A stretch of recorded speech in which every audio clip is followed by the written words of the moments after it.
Hello, everybody. Steven Ruderman here with an update on the state of our great game of baseball. Well, it has happened. The owners, for the first time since 1994, have proposed a salary cap. They proposed a hard salary cap and a hard salary floor. The last time the owners proposed a salary cap, of course, uh, baseball went on strike and lost the 1994 World Series. And, they're trying it again. 32 years later. Of course, the CBA runs out on December 2nd, at which point the owners will lock out the players. And already the dick measuring has begun. Already, you have a bunch of members of the media who are shilling for the owners. And you have a lot of fans of small market teams, especially the Pirates, who are supporting a salary cap, saying this is the best way to even the playing field. Now, look, in principle, I do support a salary cap. Today's players make way too much money, but if the players were to accept a salary cap, then that better be in exchange for something like, oh, I don't know, a profits cap for owners. In fact, you know what would be wise for the MLBPA to do? Say, okay, we'll accept a salary cap if you guys accept a hard profits cap. Your move, owners. I think that'd be a great negotiating tactic. Okay, well, how about you guys support a profits cap?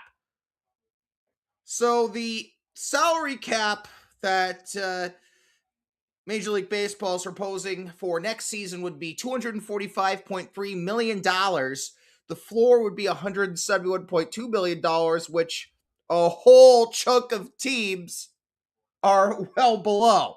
Basically admitting that a lot of these teams basically just choose not to spend money. Someone also pointed out that teams like the Pirates could have afforded to sign guys like Edwin Diaz, Max Muncy, and I forgot who else they mentioned combined, and it would still be less than the Kyle Tucker deal. These teams can't afford to pay guys. They choose not to. The point of the salary cap is to shut teams like the Dodgers up so they don't make the other teams look bad.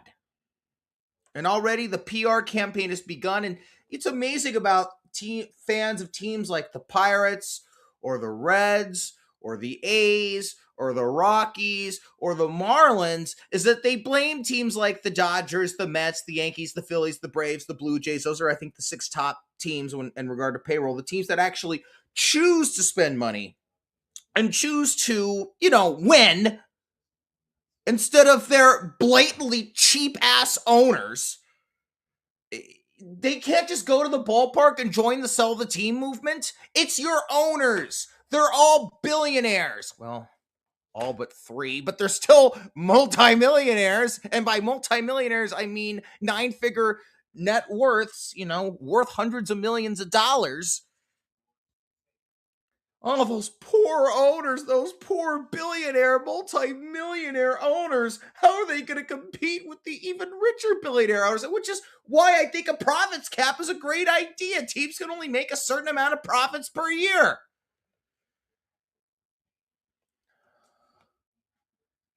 But we're probably going to have a lockout. We're probably going to have a truncated season. I am still convinced we will have a baseball season next year.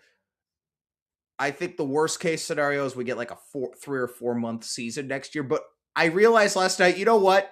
We're going to have baseball no matter what, because the owner bootlickers on Twitter, you know what they're proposing?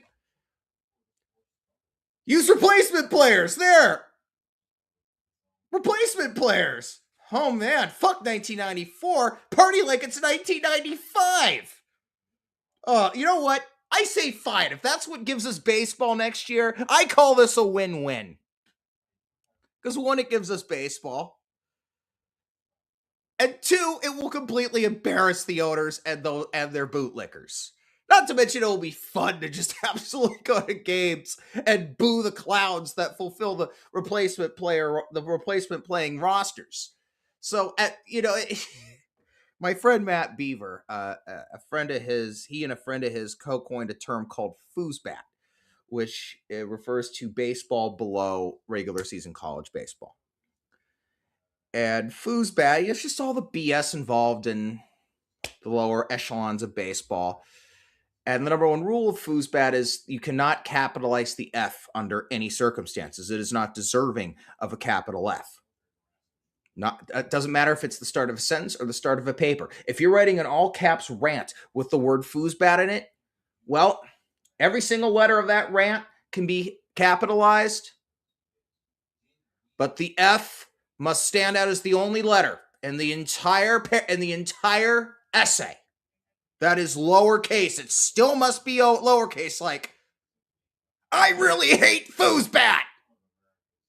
Lowercase f, rest of the letters capitalized with as many exclamation points after foosbat as your little heart desires. It will be truly Major League Foosbat. At best, you're going to have basically single double A guys. You might have a decent team or two of single or double A guys.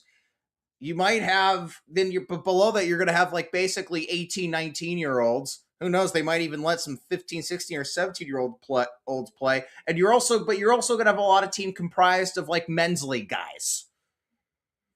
You're going to have like players of all ages. You're going to have the kind of games you see in foosbat where it's like, 30-0. You'll probably see you'll probably see those at the very least once a week.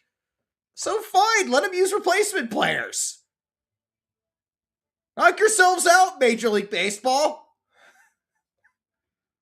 And the owners, as I said, unless the owners offer up a profits cap and return no salary cap. Yeah, these players are paid way too much money, but why should players have a cap on how much they should make, but not the owners?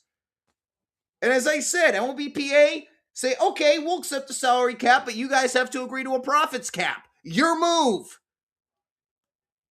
Because the point of this opening offer that Major League Baseball made is to get the fans on their side. Again, it's all dick measuring. And the best part about this is people actually think it's a good offer because people are too stupid to realize, and look, I am not a labor lawyer, and I'm especially not a soulless labor lawyer like Rob Manfred, but people are too stupid to realize that this is how collective bargaining works. They're not going to come to a deal when they start things off here in May. Even back in the days when the league and the union had a good relationship and had deals done before the deadline, 2006 and 2011, they got deals done at the World Series in late October of 06 and in the middle of November of 2011, but they still had like 6-month-long negotiation periods. And anyone who thinks that the opening offer of CBA talks is a good one, wow, are you an idiot? Oh my God. Okay, again, it's pure, unadulterated dick measuring. Which side has a bigger dick than the other? And the first offers of any negotiation are going to be like, this is what we want. Here's everything we want, give it to us. No one's going to accept the first offers ever. And again, people who want to bootlick the owners, ugh. And it's going to primarily be the wealthy, young, white people that baseball has been appealing to over the last decade. The wealthy, white Gen Zers who wear the just big, obnoxious, douchey sunglasses, who who even though they were schoolyard bullies who used to stuff nerds in lockers, they love analytics. They love the clownish launch angle swings. They're going to be the ones that lick the boots of the owners. And again, if you are a Pirates fan or a Reds fan or a Rockies fan or a Diamondbacks fan, a Marlins fan, whatever, and you're blaming teams like the Dodgers who, look, I'm a Giants fan. It's hell for me to watch them win back-to-back titles and win 3 in 6 years. But if you're blaming them and you're not blaming your own cheap owners, your own blatantly in your face team owners who outright refuse to spend money, then I have very little respect for you. Anyway, another thing that we're hearing about is expansion, which Manfred, of course, has taken hostage over the years. They could easily announce 2 teams at the All-Star break this year and have them on the field to play for 2029. But no, we got to prolong this even longer. Oh, it needs to be worked out in collective bargaining. Okay. Maybe I'm wrong here, but I think the way it would be done, like the way the divisions would be in the playoff format, that needs to be worked out. I don't think they have to get the MLBPA's approval to add 2 teams. And the Rays, they're playing the A's playbook, which is give us public money for our ballpark or we'll move. A big vote's expected there next week. What was it, Stubers, whatever they were, the last owners of the Rays were complete clowns with no plans. And unfortunately, their new owners are also complete clowns with no real plans. They're going all gung-ho on a roofed stadium across the street from Raymond James Stadium and a block away from Steinbrenner Field, where the Yankees train, of course, where the Rays played last season. And it's basically give us public money or we'll move. They should have just gone to Montreal, in all honesty. And it's sad. The Rays have been a great story on the field in baseball this season, the way they're just playing real small ball, not just hitting line drives, but hitting the ball on the ground. Negative launch angles, I know, scary. Just announce. If the Rays strike a deal next week, we've been at this expansion thing for a while now. Rob, just announce 2 teams at the All-Star break and have them on the field at the start of the 2029 season. Let's talk about something less depressing. The Giants. There's some good news in regards to the Giants today. Hector Borg is no longer coaching third base. And look, I feel for Hector, but this guy really did a pretty bad job of coaching third base, and a move had to be made. And again, I feel for the guy. The guy has had a miserable season, so he's now on a roll in player development, I'd like to say. Ron Wotus will be the interim third base coach until they can find a permanent replacement. Some other moves today: Logan Webb and Jung-Hoo Lee. I almost said Kim Jong-un. Oh my God, what the hell's the matter with me? Logan Webb and Jung-Hoo Lee are off the injured list. Tyler Mahle, he wasn't designated for assignment. He's on the injured list himself, and Will Brennan's been sent down to AAA Sacramento. So before I go, think about what the Giants could do to turn things around this year. And I say, sell.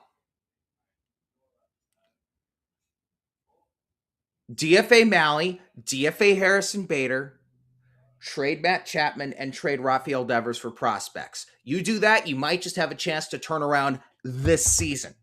Chapman has been in your face unhappy without Bob Melvin. Rafael Devers is a prima donna. Yankees would have great use for Devers. And Dan O'Dowd said on 95.7 today, the former Rockies GM, that the Giants are going to have to do something about Devers with Eldridge in the picture.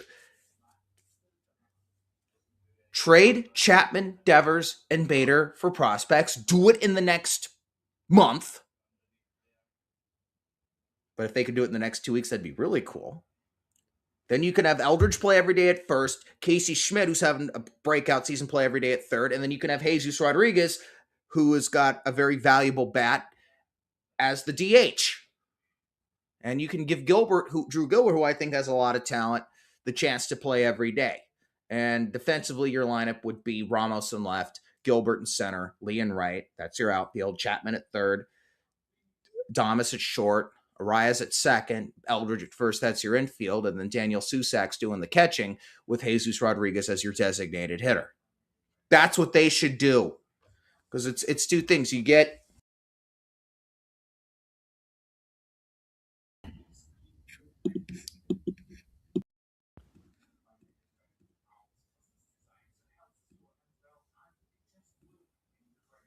all right, some technical difficulties. There we go. All right, so you get 3 guys out of the clubhouse who are not contributing and who may not be the best presences in the clubhouse. And you get prospects.